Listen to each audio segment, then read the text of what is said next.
आतापर्यंत यूपीएससी एक typical question विचारायची की which of the following items or which of the following species or trees are native to India.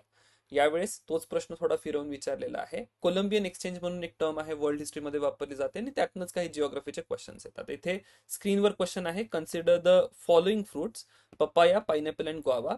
How many of the above were introduced in India by the Portuguese in 16th and 17th century. Now मी term use केलेली term आहे Columbian exchange. Now understand the term, exactly meaning काय Columbian एक्सचेंजचा.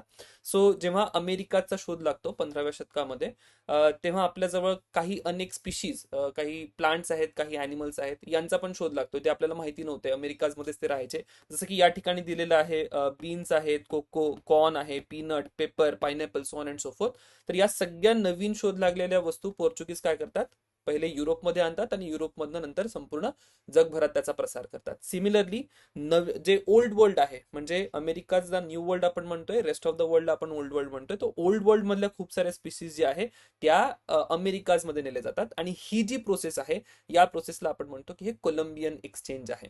आणि यातनच काही species भारतामध्ये येतात पोर्चुगीजांद्वारे, आणि त्यामध्ये उल्लेख केला जातो पपाया, पायनॅपल, गावा, अशी खूप मोठी लिस्ट आहे, राईट. आणि म्हणून या ठिकाणी जे आन्सर आहे option C, all of the three is the correct answer. Thank you.